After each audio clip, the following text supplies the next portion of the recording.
Hello හනීස් ඉතින් ඔන්න මං අද අරන් ආවේ බර අඩු කරගන්න try කරන අයට ගැළපෙනම oats recipe එකක්. මේකට අමුද්‍රව්‍ය කිහිපයක් විතරයි අවශ්‍ය වෙන්නේ. මුලින්ම අපි oats අරගන්නවා. ඊට පස්සේ අපිට මේකට ඕන ලූණු, තක්කාලි, සුදු ලූණු, කරපිංචා, රම්ප, අමුවිරිස් සහ බිත්තරයක්. මේ මම කියපු අමුද්‍රව්‍ය වලින් තක්කාලි, ලූණු, සුදු ලූණු, අමුමිරිස් චූටි කැබලි වෙනකන් අපි කපා ගන්න ඕන.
ඉන් පස්සේ oats කප් එකකට වතුර කප් එකක අනුපාතයට තමයි අපි මේක හදාගන්න අරගන්නේ. මම ඔතන පෙන්නන ওই කප් එකෙන් එක වතුර කෝප්පයක් තමයි මුලින්ම ගත්තේ. හැබැයි මට පස්සේ වතුර මදි ඇති කියලා හිතලා මම තව වැඩිපුර එකතු කළා. එහෙම කරන්න එපා. එකට එක අනුපාතයේ තිබ්බම හොඳටම ඇති. මේක අපි බ්ලෙන්ඩර් ජාරයකට දාලා වතුරත් එක්ක හොඳින් බ්ලෙන්ඩ් කරගන්නවා. වෙන මුකුත් එකතු කරන්නේ නැහැ.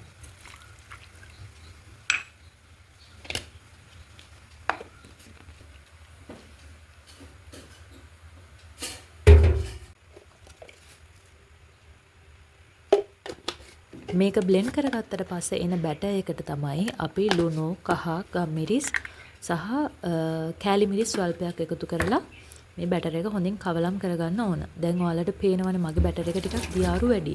හැබැයි අපි මේකට වතුර කෝප්ප එකක් එකතු කරාම අර තෝසේ බැටර් එක වගේ ටිකක් ඝනකම් බැටර් එකක් තමයි එන්නේ.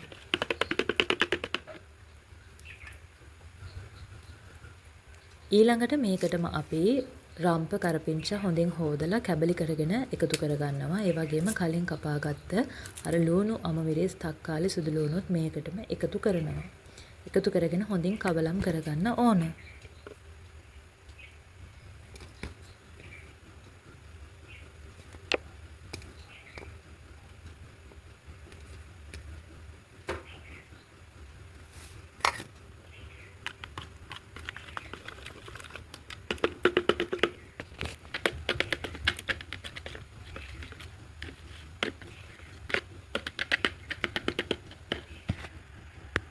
දැන් අපි පෑන් එකක් ලිපේ තියලා මේකට ඇස්ට්‍රා ස්වල්පයක් එකතු කරගෙන ඇස්ට්‍රා ටික දිය වුණාට පස්සේ අර හදාගත්තු බැටර් එක මේකට එකතු කරනවා.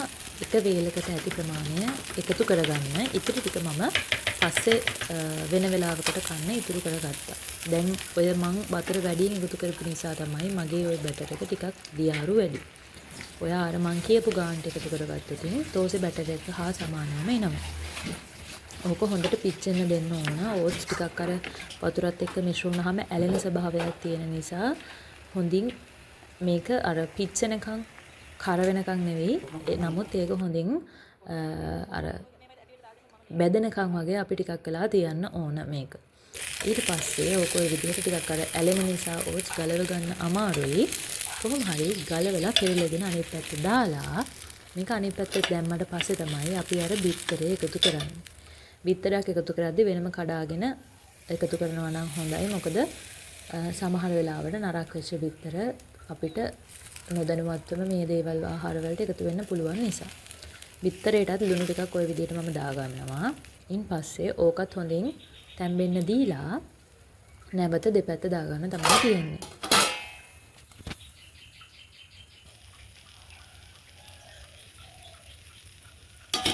ඔය මං උදේ හදපු මාළු හොදිත් එක කන්න තමයි හිතන් හිටියේ. හැබැයි මං අන්තිමට මේක කෑවේ වෙනම දෙයක් එක්ක.